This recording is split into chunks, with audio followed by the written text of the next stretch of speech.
have here is you have a not very smart Joseph. Number one, his brothers don't like him. Number two, he gives them 2 dreams that he has. And he begins to tell them, hey, guess what? I know you don't like me already. You're already jealous. There's not one good thing you can say about me. But all of you are going to bow down and you're going to worship me. Isn't that great news, brothers and sisters and mom and dad? Like, you're going to worship me. And so what happens is the hatred and the anger for the brothers grow. And Jacob sends Joseph out to go see how his brothers are doing. And this time, the brothers are plotting to kill Joseph. He goes out there, and then one of them, Reuben, steps up and says, hey, let's not kill him. He's our brother. He's our own flesh and blood. So let's just throw him in a pit to die. Right? So that'll work out pretty good. And then what happens is they say these merchants come along. And then these merchants end up buying them. So then they end up concluding, well, hey, instead of just leaving him to die in a pit, let's sell him for something. So therefore, we'll get something out of him being sold into slavery. So they sell him into slavery. And then they get a little bit of money. They take ram's blood, throw it on his robe, and go to Jacob. And they're like, hey, Joseph died. And then the dad's really upset. So what happens next is Joseph goes to Potiphar's house. Everybody say Potiphar. All right? Potiphar, you've heard the story 100 times probably. Potiphar had a wife. It says that she found Joseph handsome in her eyes. And it says that she kept asking Joseph, come to bed with me, come to bed with me. And Joseph kept saying, no, I'm not going to. I'm going to be faithful to my master, and I'm not coming to bed with you. And what happened is one day she started grabbing him, and it got to the point where Joseph ran out of the house naked to avoid having adultery against his master.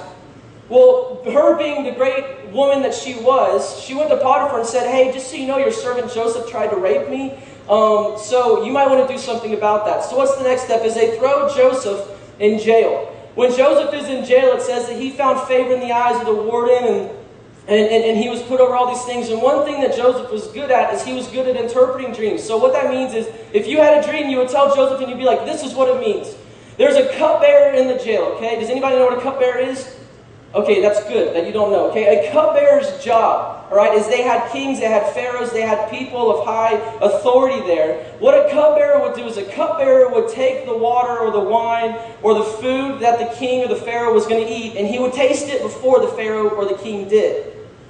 And if the cupbearer did not die, then the pharaoh or the king would eat the food.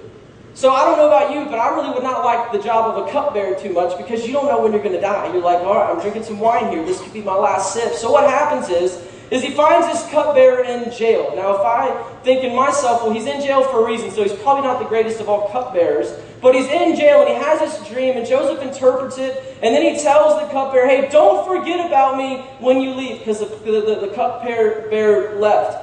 And then what happens is the cupbearer, 3 years later, the Pharaoh has this dream that nobody can figure out. And then the cupbearer's like, oh my gosh, Pharaoh, there's this guy that interpreted my dream when I was in the jail, and he can help you out too. So they bring Joseph in front of Pharaoh. Pharaoh tells him the dream, and then Joseph interprets it. The dream meant, he had a dream about animals dying and the animals that were big. And the dream meant that you're going to have 7 years of productive harvest. And what you need to do is you need to save as much as possible, because after the 7 years of harvest, there's going to be a 7-year famine where there's not going to be any crops, nothing's going to be growing, and people are going to need food. So what happened is Pharaoh was like, that's what the dream meant. They saved up for stuff for 7 years, and then 7 years, after 7 years, there's 7 years of famine. Nobody had food except for Pharaoh. He had his barns filled, man. He's just racking it all in.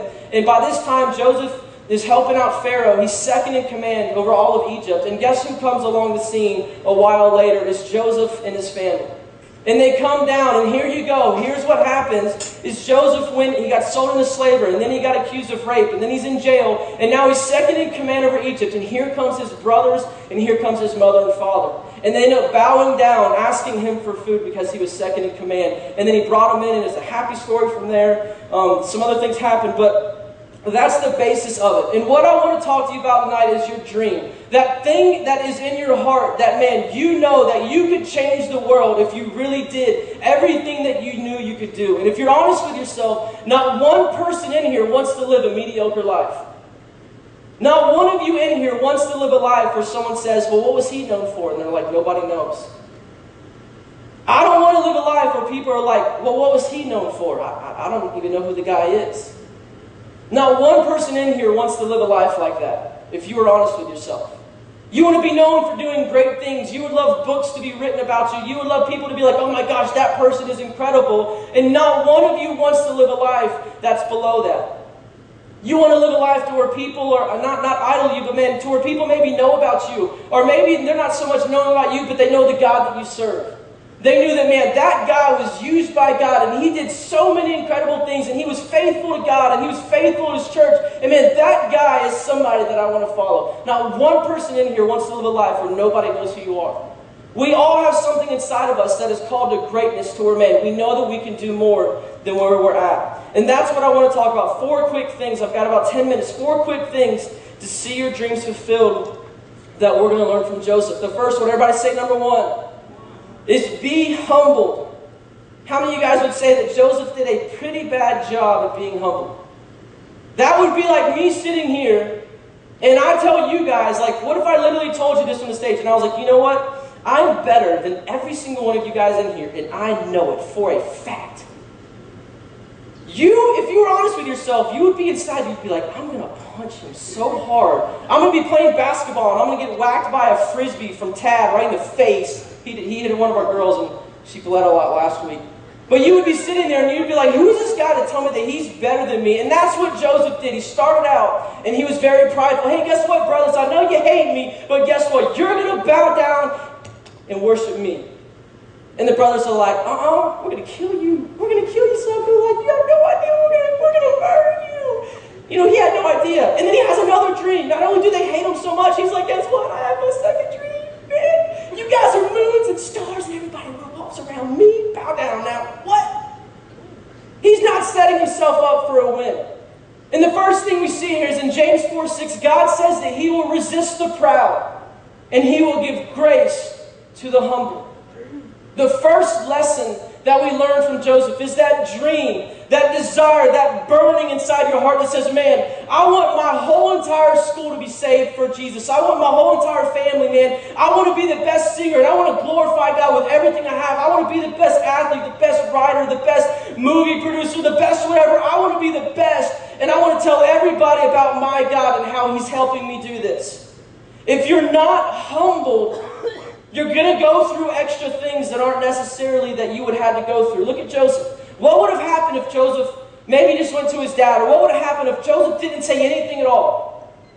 I can guarantee you that he probably would not have gone through everything that he went through. But he did that, and man, he had to go through some stuff in order for God to be like, all right, I think you learned your lesson. I think you're ready to keep your mouth shut and just be humbled with what I want you to do. We need to be humble. The second thing is, we need to stay focused on Christ in the goal that God gave you. We need to stay focused on Christ. We need to stay focused on the dream. You need to keep your eyes fixed on what God gave you. In 1 Corinthians 9:24-27, it says, do you not know that in a race all the runners run, but only one gets the prize? Run in such a way as to get the prize. Everyone who competes in the games goes into strict training. They do it to get a crown that will not last, but we do it to get a crown that will last forever. Therefore, I do not run like a man running aimlessly. I do not fight like a man beating the air.